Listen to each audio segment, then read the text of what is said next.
Good morning. Greg Surratt here with some Worry-Free Wednesday encouragement. Hope you had a great Easter celebration.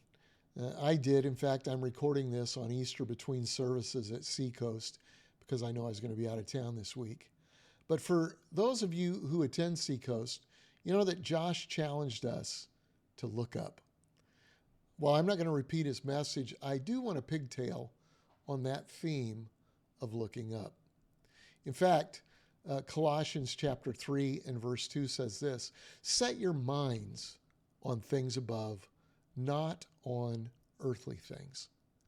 When I awoke on Easter Sunday, my mind went fleetingly to things above and then settled in on an earthly reality.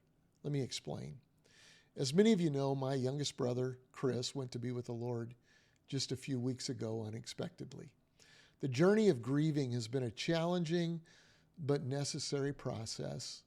And most days, these days are good, but I can have a thought or see a picture and find myself immediately in tears. Many of you know what I'm talking about. You've experienced that. It's a common theme.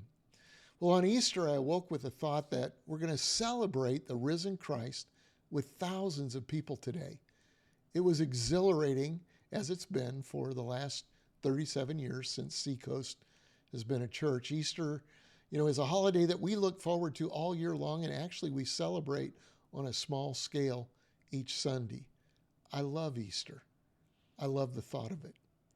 But that thought was immediately followed by the reality that this would be our first Easter without Chris. I thought of Jenny and his daughters. I thought of my brother and sister and my father, and immediately the grief took over the joy, and I found myself once again in tears. As I've done over the last few weeks, I used it as an opportunity to do what the scripture said, set my mind on things above. Let me show you how it works for me. Oftentimes, I'll get away to a quiet place. I've got a favorite one at the retreat at Church Creek, and I'll have a conversation with God that's usually followed by a monologue with Chris. And I'll ask him things like, so what is it like on your first week or your fourth week or your seventh month with absolutely no anxiety, no pain, no worries, no budgets to make, no hurts to heal? What is that like, really? And I'll usually wait for an answer, which never comes in a conscious way. But God in his graciousness often paints a picture in my mind of what that must be like. What it's like to be guilt-free or grief-free or pain-free or truly worry-free. It must be incredible. No wonder Paul describes it this way. That is what the scriptures mean when they say, he says, no eye has seen, no ear has heard, and no mind has imagined what God has prepared for those who love him. He says it's literally inconceivable, but it's so freeing for me to try. That's what happens when you set your mind on things above. And I did that this morning.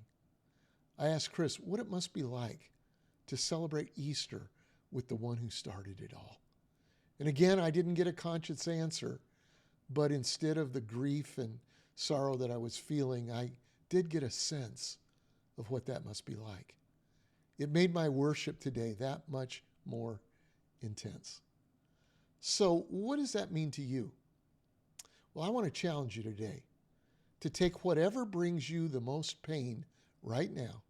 Maybe it's a loved one's absence or a physical challenge that you have or one of your children do, or a heartache that feels as though it won't end, or maybe it's anxiety that seems to be your constant companion, and give it a setting of heaven.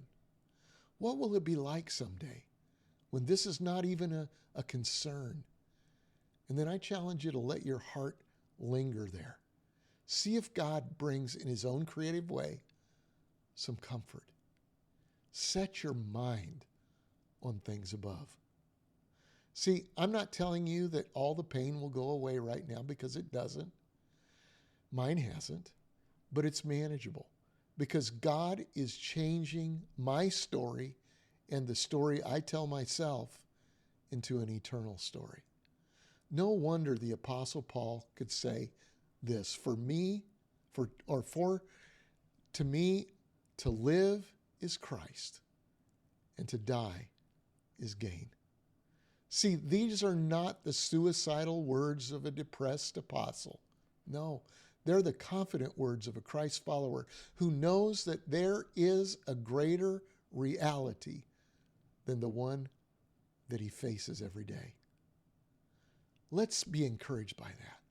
Let's set our minds right now on things above and encourage one another to crush Worry-Free Wednesday together. Are you in? If you enjoy these short, encouraging videos, why don't you like, comment, share, subscribe it to our channel.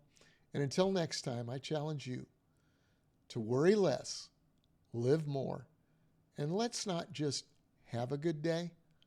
Let's make it a great worry-free Wednesday.